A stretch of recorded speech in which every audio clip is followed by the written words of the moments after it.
जे करथिबो नाना प्रकार कले भी ए धर्म कटिଯିବ ଲେଖା ହେଇଛି। ବିଶେଷ ସ୍ତ୍ରୀ ମାନେ ହେବେ ସତୀଶୀ ଲକ୍ଷଣ ନିଶ୍ଚୟ ସତ୍ୟ ବ୍ରହ୍ମମତ୍ର ଯାହା କରିଥାଉ ଶପଥ କରି ଛାଡ଼ିଦେବ ଯେ ମାତୃହରଣ ଦୋଷ ବି ଏ ଧର୍ମରେ କଟୁଛି। ଆଉ ଜନ୍ମରେ ମାତୃହରଣ ଦୋଷ ଲାଗୁନି କି? ଆଜ୍ଞା ଆଜ୍ଞା ହଁ ସେଟା ମିଶାରୁ କଟି ଯାଉଥିବ ଏକା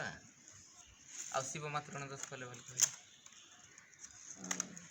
ମାନେ ମାତୃଜନିତ ଜନ୍ମ ହେଉଛନ୍ତି ତେଣୁ ସେଇଟା ମାତୃହରଣ ଦୋଷ ଲାଗୁଛି। ସେଟା ଗୋଟେ ଲାଗୁଛି ନା। ଆଜ୍ଞା ଆଜ୍ଞା ସେ ଯେଉଁ ସୁଖଦେବୀ କହୁନି ପିନ୍ଧିକି ଆସିଲେ ଆଉ ଜନ୍ମ ଦରକାର ନାହିଁ ବୋଲି ସେଇଥିଲାଗି ସୁଖଦେବ ମୁନି ହଁ ମାତୃଗର୍ଭରୁ କୌପିନି ଧାରଣ କରିକି ଆସିଲେ ନା ହଁ ସେ କଥା ଆଉ ସେ ଜନ୍ମ ଦରକାର ନାହିଁ। ଆଉ ଆଜ୍ଞା ଶିବ ଆଦି ଶକ୍ତି ମା ଥିଲେ ଯଦି କ'ଣ ହରଣ କଲେ ସିଏ ଜପ କଲେ ଆଜ୍ଞା ମାଆଙ୍କର କଟିନି ମାଆଙ୍କର ଭୁଲ ମାଆଙ୍କର ନ କଟିବାରୁ ଯାଇଥିଲେ ନିରାକାର ପାଖକୁ ଯେ ସେ ଅନାଦି ନିରାକାର କିଏ କ'ଣ କ'ଣ ଅଛି ସେ ଉପରେ କହିପାରିବାନି ମୁଁ ଜାଣିନି। ସେ କହିଲେ ପୁଣି ତୋର ପୁଅ ସହିତ ମିଶିଗଲୁ ତୁ ଆସିଲୁ ସିନା ତୋର ଶୁଦ୍ଧ ହେଇନି ଏଠି ମିଶି ପାରିବୁନି ବୋଲି କହିବାରୁ ଆଉ ଥରେ ଯିବୁ ଜନ୍ମ ହବୁ ଚାରିଗୁଡ଼ିଆ ସିଂହ ଥିବ ଆଉ ନାଞ୍ଚ ଥିବ ଏମିତି ଗୋରୁ ମାତା ହେଇକି ଜନ୍ମ ହବୁ ସମସ୍ତଙ୍କୁ ସେ ପୁତ୍ର ଜନ୍ମ କରିବୁ ସେଥିରେ ହଳ କରିବେ ଗୋମୟ ପବିତ୍ର ହବ ତୋର ସବୁ ଯାକ ଯେତେବେଳେ ହେବ ଲୋକଙ୍କର ସେବାରେ ଲାଗିବ ସେତେବେଳେ ତୋର ପୁଣ୍ୟ ହେଇଯିବ କୋଟି ଜନ୍ମର ଦୋଷ କଟିକରି ତୋର ଆଉ ଆସିବୁ ମିଶିଯିବୁ ବୋଲି କହେ ସେ ତାପରେ ମିଶିଲେ ଗାଈ ଜନ୍ମ ପରେ ମିଶିଲେ ବ୍ରହ୍ମରେ ଲୀନ ହଁ ଲୀନ ଦୋଷ ଥିଲା ନା ଯାଇଥିଲେ ସିନା ଦୋଷ କଟେଇବା ପାଇଁ ହେଇନଥିଲା। ଏମିତି ସମସ୍ତଙ୍କର ଦୋଷ ଅଛି ଜନ୍ମ ଶରୀର ଧାରଣ କଲା। ଆଜ୍ଞା ହଁ ଏମିତି ପଟେ କୁଆଡ଼େ ଅଛି ଜାଣିନା ଇତିହାସରେ ଅଛି ଏ ବ୍ରହ୍ମାଣ୍ଡ ଭୂଗୋଳରେ ଅଛି। ବ୍ରହ୍ମାଣ୍ଡ ଏ ନଡ଼ିଆ କ'ଣ ଥିଲା ଗଣେଶର ମୁଣ୍ଡ ପରେ ନଡ଼ିଆକୁ ପାଇଥିଲେ କି ମୁଣ୍ଡ କଟିଗଲା ମିଳିଲା କି ଅସୁର ଗିଳି ଦେଉଥିଲା ଗିଳି ପାରିଲାନି ଯେତେବେଳେ ଫିଙ୍ଗି ଦେଲେ ପୁଣି ଫିଙ୍ଗି ଦ୍ୱାରା ଭୂମିରେ ପଡ଼ିଗଲା ନଡ଼ିଆ ଗଛ ହେଇଗଲା ପୁଣି ସେଥିଯୋଗୁଁ ଭଲ ଲାଗୁଛି ନଡ଼ିଆ କେତେ ବଢ଼ିଆ। ଗଣେଶର ମୁଣ୍ଡଟା ନଡ଼ିଆ 3 ଆଖି ଥିଲା ନା ଆଜ୍ଞା ଆଜ୍ଞା ଏଇଟା ପୁତି ହେଇକରି ନଡ଼ିଆ ଗଛ ହେଲା। ନଡ଼ିଆର ଆଉ ଶିବ ଖୋଜୁ ଖୋଜୁ ପାଇଲେ କି ମୁଣ୍ଡ ନ ପାଇବାର ହାତୀ ମୁଣ୍ଡ ଲଗାଇଲେ ଏଇଟା ଗଛ ଇଆଡ଼େ ପଡ଼ିଯାଇକି ମାଟିରେ ପଡ଼ିଯାଇକି ନଡ଼ିଆ ଗଛ ହେଇଗଲା। ଆଉ ତାଙ୍କର ଯୋଉ ପ୍ରଥମେ ଯୋଉ ମୁଣ୍ଡଟା ତାଙ୍କ ଛେଦନ ହେଲା ସେଇଟା ଯୋଉଠି ପଇଲା ସେଇଟା ନଡ଼ିଆ ଗଛ ହେଇକି ରହିଲା। ତେଣୁ ତାଙ୍କର 3ଟି ଆଖି ଥିଲା ତେଣୁ ନଡ଼ିଆର 3ଟି ଆଖି ଆମର ମଣିଷକୁ ନାହିଁ ଆମର କାହିଁ ତୃତୀୟ ନେତ୍ର ଅଛି ନା ବାହାରି ବସିରା ବାଦଲ ଟାଙ୍କି ଦେଇଛି ମାୟାଟା ସେଇଟା ଜ୍ଞାନ ନେତ୍ର ସେଇଟା ହଁ ସେଇଟା ଜ୍ଞାନ ନେତ୍ର ପରା ସେ ଗଣେଶକୁ ବି କୋଉଠି ଥିଲା ସେ ଅଛି କହିବାର ନାହିଁ ଦେଖ ଆଜ୍ଞା 2 ନେତ୍ର ସକଳ ଜନ ଦେଖ ବିଦ୍ୟାବନ୍ତ ରହିଲା ସେ ହଁ ବାହାରି ବସିରା ଖୋଲିବ ବୁଦ୍ଧି ଦ୍ୱାରା ବିବେକ କଲେ ସେ ଜ୍ଞାନ ଖୋଲିଯିବ ନା ଆମକୁ ଖୋଲିଛି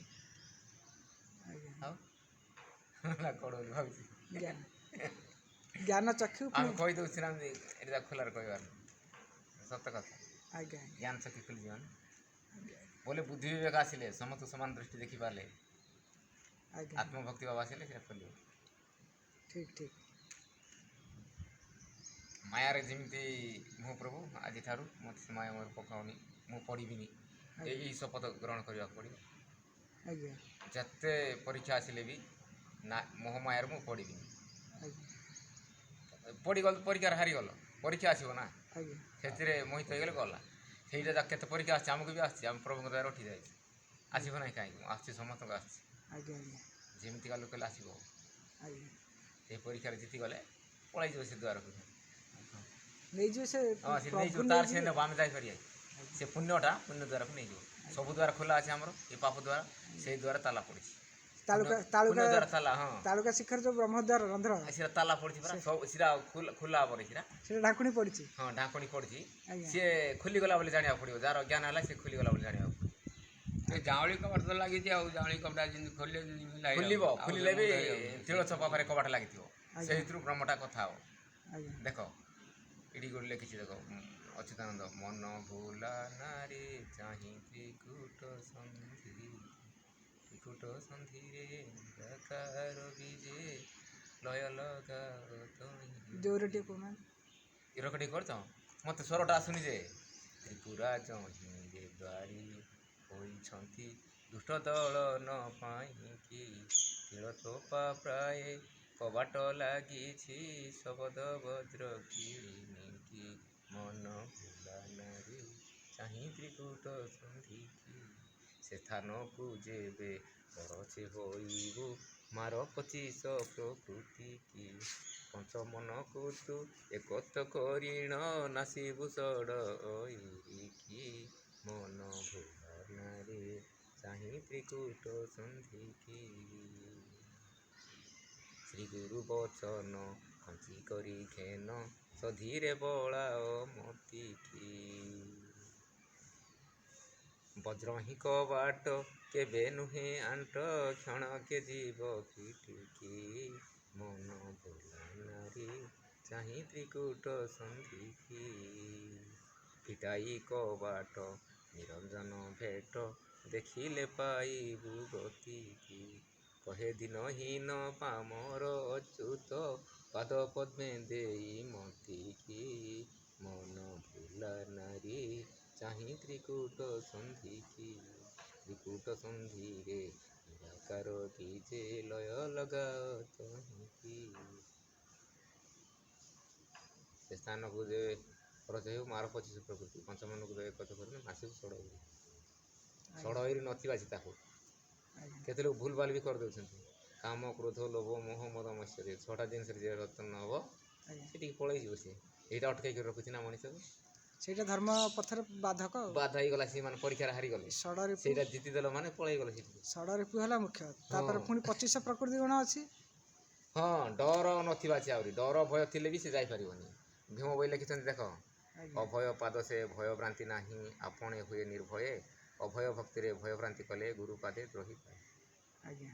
ସେ ବ୍ରହ୍ମକୁ ଯେବେ ଭଗତି କରିବ ପିଣ୍ଡ ପ୍ରାଣ ଆଶା ନାହିଁ ଆଶା ରଖିଥିଲେ ଫଳ ନ ଫଳେଇ ଭଜିବାର ବୃଥା ହୋଇ ଠିକ୍ ଠିକ୍ ଠିକ୍ ଚାରି ଯୁଗ ମଧ୍ୟ ଗୁରୁପାଦ ଗୋଟି ଅଟଇଟି ଧର୍ମ ନାବ ଯହିଁ ଜାତ ହେଲେ ତହିଁ ହତ ହେଲେ ଭାସୁଛନ୍ତି ଭାବ ଯେଉଁଠି ଜାତ ହେଲେ ସେଠି ହତ ହେଇଯାଉଛନ୍ତି ସେ ଯୋଗୁଁ ପଡ଼ିଗଲେ ଆଜ୍ଞା ଆଜ୍ଞା ଏମିତି ସବୁ ଆହୁରି ଅଛି କେତେ ଗୁଡ଼ିଏ ଆଜ୍ଞା କେତେ ବଛା ବଛା ଅଛି ନା ଚିନ୍ତାମଣିରେ କଳି ଯୁଗରେ ଯେତେ ଆଉ ଭୟକୁ ତେଜିଲେ ନିର୍ଣ୍ଣୟ ବୁଝିଲେ ଅଛି ତେବେ ପୁଣ୍ୟ କାମ ଅନ୍ତ ଡାକୁଥିବ ଅଲେଖ ମହିମା ମୁଖ ଡାକୁଥିବ ନାମ ଅନ୍ତ ଡାକୁଥିବ ମୁଖ ଡାକୁଥିବ ହୃଦ ପଦ୍ମେ ଥିବ ଧ୍ୟାନ ତେବେ କାଳ ମୁଖ ବଞ୍ଚାଇ ରଖିବେ ସେ ଅନାଦି ଭଗବାନ ଆଉ ମୋର ଯିବି ପରା ଯିବି ନାହିଁ ଏମିତି ବୋଲି ଭାବିବ ସମର୍ପଣ କର ତ ପୁରା ସମର୍ପଣ କର ଆଜ୍ଞା ଯଦି କରିବ ଯଦି ଡରିବ ନାହିଁ ଡରିବ ଯଦି କରିବ ନାହିଁ ସମର୍ପଣ ତ କରିଦେଲ ହାତୀ ମାଡ଼ୁ କି ବାଘ ଖାଇଯାଉ କି ଭାଲୁ ଖାଇଯାଉ ଭୟ କରିବ କାହିଁକି ପୂର୍ଣ୍ଣ ସମର୍ପଣ ହଁ ପୂର୍ଣ୍ଣ ସମର୍ପଣ କଲେ ପ୍ରଭୁ ଦୟା କରିବେ ଦେଖି ମିଶାରେ ପାରିବ ସେ ଜ୍ଞାନ ଅନୁଭବ ଦ୍ୱାରା ଜ୍ଞାନ ଦେଖାଯିବ ଆହୁରି କେତେ ପ୍ରକାର ଭାବରେ ଆଜ୍ଞା ହଁ ତମର ଏଠିକି କାକର ଟୋପା ପରି ବି ଦେଖାଯିବ ବେଳେବେଳେ ତାଙ୍କ ଇଚ୍ଛାରେ ଆସିବେ ସେଟା ଆମେ ଦେଖିବୁ ବୋଲେ ବି ଦେଖେଇ ପାରିବୁ ନାହିଁ ତମେ ବି ଦେଖିପାରିବ ନା ମୁଁ ନିଜେ ନିଜେ ଦେଖିବି ସେ ଆସିବ ଯିବ ବିନ୍ଦୁ ଆକାରରେ ଅନୁଭବର ଜିନିଷ ଯେଉଁଟା ତାକୁ କ'ଣ ହଁ ଦେଖିବ ଖୁସି ଖୁସି ଥିଲା ବେଳକୁ ଆସିବ ପଳେଇଯିବ କେଉଁ ମାସ ବି ବିତିଯିବ କେବେ କେବେ ଆସିପାରିବ ସେ ଛୋଟ ଜିନିଷ ଆସିବ ସବୁଠି ଦେଖାଯିବ ଏମିତି ଟିକିରି ବେଳେ ଟିକିଟା ସେଟା ଦେଖିବ ବୋଲେ ଏବେ ଦେଖାଯିବ ହଁ ମନ ଇଚ୍ଛାରେ ଆସିବ ସେ ମନଟା ସୂକ୍ଷ୍ମ ଥିବ ନିଷ୍କାମ ଭାବ ଥିବ ଆହୁରି ପଳେଇଯିବ ଆହୁରି ଏମିତି ପକା ପକରେ ଏମିତି ଚିକ୍ ଚିକ୍ ସାନ ସାନ ଜ୍ୟୋତି ଭଳିଆ ଜଲମଲ ଭଳିଆ ହଉ ମୋତେ ମୁଇଁ ସେ ଦୁଇଟା ଅନୁଭବ କରୁଛି କେତେ ଦିନ କେମିତି ଦେଖିଲା ବେଳକୁ ଏମିତି ଏମିତି ଏମିତି ବୁଲିବ ଏମିତି ବୁଲିବ ଗୋଟେ 2-4-5 ସେକେଣ୍ଡ ତାପରେ ପଳେଇବ ଇଏ ତ ବ୍ରହ୍ମ ହେଲା ଦର୍ଶନ ଯୋଗ୍ୟ ନୁହଁ ଅନୁଭବର ଯୋଗ୍ୟ ଅନୁଭବ ବ୍ରହ୍ମ ଦର୍ଶନ ବୋଲେ ସେଇଟା ହେଉଛି ସେଇଟା କା ବ୍ରହ୍ମ ବୋଲିବେ ବ୍ରହ୍ମ ବିଜୟପତି ସେବାଳା ଭିତରେ ଚାରି ଯୋଗେ ନର ସଙ୍ଗେ ଲାଗିଛନ୍ତି ଭକ୍ତ ଅଙ୍ଗେ ଶୂନ୍ୟ ବୋଲି ଯେଉଁ ଶବ୍ଦ ଶୂନ୍ୟଟା ନା ସେଇଟା ଶୂନ୍ୟ ବୋଲି ଯେଉଁ ଶବ୍ଦ ସୂତ୍ର କରି ଘଟେ ସମ୍ପାଦ କହନ୍ତା ବହନ୍ତା ଏ ଦୁଇ ମଧ୍ୟରେ ବିରାଜିତ ବ୍ରହ୍ମ ସେଠା ହେବେ ଚାରି ଯୁଗେ ନର ସଙ୍ଗେ ଲାଗିଛନ୍ତି ଭକ୍ତ ଅଙ୍ଗେ ଆହୁରି ଅଛି ସେ ବଦନ ପୁରା ଅଲେଖ ନାମର ଯେ ଅର୍ଥ ଅଶେଷ ଲକ୍ଷରେ ଲକ୍ଷିତ ଲେଖ ଅଣଲେଖ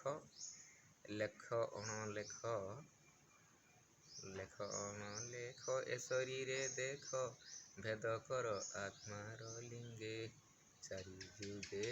ନର ସଙ୍ଗେ ଲାଗିଛନ୍ତି ଭକ୍ତ ଅଙ୍ଗେ ଭିତରେ ଅଛନ୍ତି ଶରୀରେ ପବନ ଖେଳୁଛି ସତ୍ୟରେ ଏ ପିଣ୍ଡ ଚଳୁଛି ଶବଦ ବ୍ରହ୍ମରେ ଯାଉଛି ଆସୁଛି ଅଣଗୋଚର ସେ ମାର୍ଗେ ଚାରି ଯୁଗେ ନର ସଙ୍ଗେ ଲାଗିଛନ୍ତି ଭକ୍ତ ଅଙ୍ଗେ ଗୁରୁ ବୋଲିବାର ବଚନ ଗରିଷ୍ଠ ସେବାରେ ପ୍ରସନ୍ନ ଜ୍ୟୋତି ରୂପ ଧରି ଜଗତେ ବିହରି ଭୂପତେ ଅତିଥିଙ୍କ ଭାବେ ଚାରି ଯୁଗେ ଚାରି ଯୁଗେ ନର ସଙ୍ଗେ ଲାଗିଛନ୍ତି ଭକ୍ତ ଅଙ୍ଗେ। ପ୍ରଭୁ ବୋଲିବାର ସନ୍ଦେଶ ପରମ ପୁରୁଷ ସାରସ। ପୁରୀ ରହିଅଛି ପର ହୋଇଯିବ ଅଧରାକୁ ଧରଇବେ କେ। ଚାରି ଯୁଗେ ନର ସଙ୍ଗେ ଲାଗିଛନ୍ତି ଭକ୍ତ ଅଙ୍ଗେ। କରତା ବୋଲିବା ବେଦାନ୍ତ କରିଛି ବ୍ରହ୍ମାଣ୍ଡ ଉଦିତ। ବୋଲେ ଭୀମ କନ୍ଦ ଗୁରୁପାଦ ବିନ୍ଦ କରପତ୍ର ଯୋଡ଼ି ନ ମାଗେ। ଚାରି ଯୁଗେ ନର ସଙ୍ଗେ ଲାଗିଛନ୍ତି ଭକ୍ତ ଅଙ୍ଗେ। ଗୋବିନ୍ଦ ବାବା ଗୋଟେ ଲେଖିଛନ୍ତି, ଆଜ୍ଞା ଜିହ୍ବା ଇନ୍ଦ୍ରି ଅଭିଳାଷେ ନରସ ମାୟାରେ ବିନ୍ଦୁକୁ ବସାଣ କର ନସ୍କର କାୟାରେ। ଆଜ୍ଞା ସିଦ୍ଧାନ୍ତୀ ସାଧୁ ସନ୍ନ୍ୟାସୀ ତ୍ୟାଗୀ ଯେ ବୈରାଗୀ।